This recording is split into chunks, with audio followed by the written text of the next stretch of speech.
السلام عليكم ورحمة الله وبركاته. من أحلى وأبسط الحاجات اللي ممكن تعمليها في البيت هي الفطير المشلتت.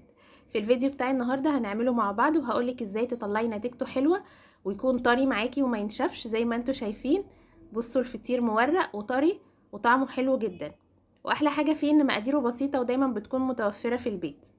تقدمي بقى جنبه عسل جبنة ويبقى أحلى عشاء أو أحلى فطار زي ما انتي حابة. تعالوا بقى نشوف الطريقة مع بعض، وهسيب لكم المقادير زي كل مرة مكتوبة في صندوق الوصف. هنا عندي 5 كوبايات من الدقيق. انا هعمل النهاردة 3 فطاير حجم متوسط. حطيت عليهم معلقة كبيرة من السكر وربع معلقة صغيرة من الملح. وعندي هنا مية بقى هعجن بيها. هبدأ ان انا ازود المية على الدقيق شوية شوية بالتدريج لحد ما العجينة تلم وتبقى عجينة طرية فيها تلزيقة بسيطة كده زي ما هتشوفوا معايا دلوقتي. هبدأ كده ازود شوية شوية واعجن لحد ما العجينة تتكون معايا.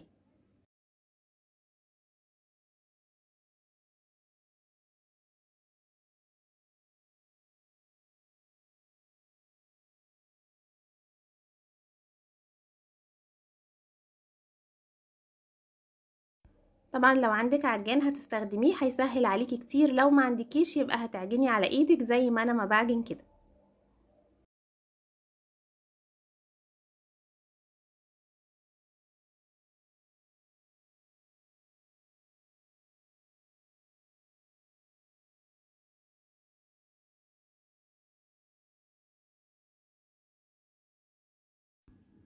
هنا هضيف اخر شوية مية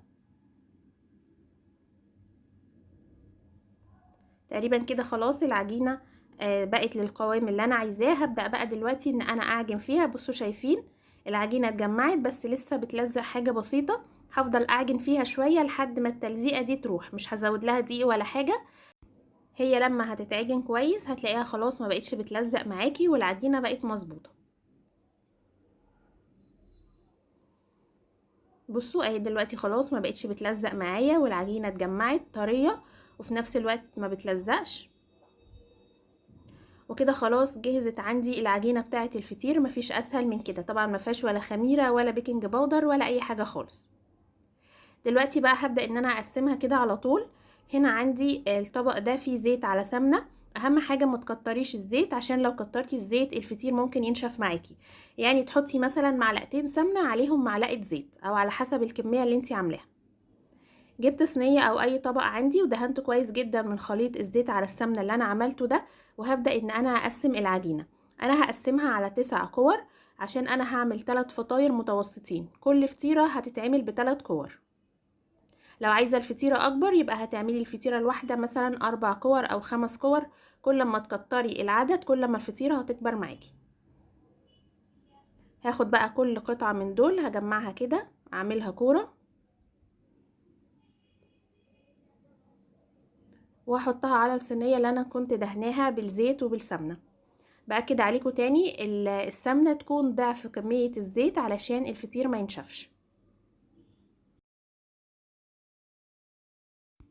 بعد ما قسمتهم كده هاخد برضو من خليط الزيت والسمنه وادهن كل واحده بكميه حلوه جدا من الخليط ده، بحيث ان كل كوره تكون متغلفه من كل ناحيه من تحت ومن فوق.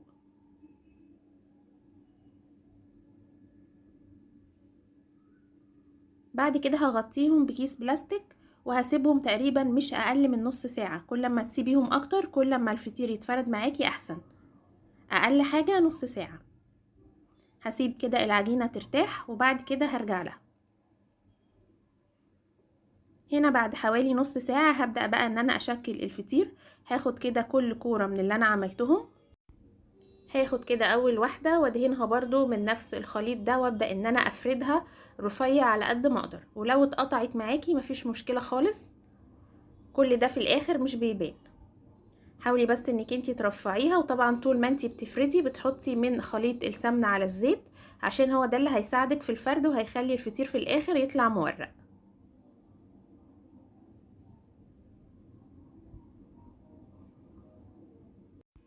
فردتها كده بالشكل ده وبعد كده هطبقها زي الظرف. وكل كده قطعة بطبقها بحط منها من الخليط بتاع السمنة عشان يكون ما بين كل الطبقات. برجعها تاني كده كورة زي ما كانت وبحطها على جنب، وهاخد الكورة اللي بعديها هفردها بنفس الطريقة. ممكن الكمية دي تعملي بيها فطيرتين كبار، او ممكن تعملي فطيرة واحدة بس هيبقى حجمها كبير جدا، او زي ما انا عملت كده عملت 3 متوسطين، على حسب ما انتي حابة. كل ما بتزودي عدد الكور للفطيرة الواحدة كل ما الفطيرة بتكون اكبر معاكي.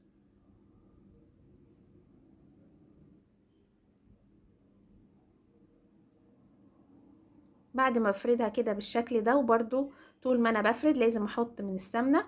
هاخد بقى الكورة الاولانية هحطها في النص وهطبق عليها بالشكل ده، هرجعها تاني على جنب زي ما كانت، وهاخد بقى تالت واحدة واللي هي الاخيرة للفطيرة دي، بفردها برضو بنفس الطريقة.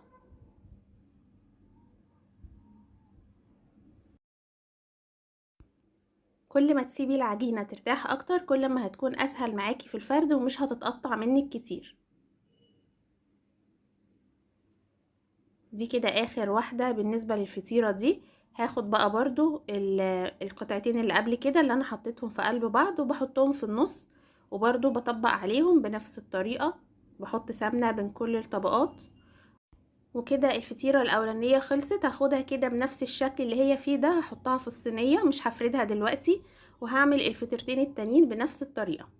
بعد ما بخلص الفطير اللي عندي بسيبه في الصواني تقريبا حوالي ربع ساعة او نص ساعة يرتاح تاني، وبعد كده باخد كل واحدة بقى ببدأ ان انا افردها في الصينية بتاعتها بعد ما تكون ارتاحت كويس. لو متوفر بقى عندك قشطة او كريمة لباني، بتحطي على وش كده كل فطيرة توزعي حتة من القشطة او حتة من الكريمة، تديها لون حلو قوي وبتديها طعم جميل. لو ما عندكيش مفيش مشكلة برضو هيطلع حلو جدا. بفرد كده كل فطيرة بالشكل ده، ولازم تكون برضو ريحت كويس قبل ما تفرديها علشان تتفرد معاكي.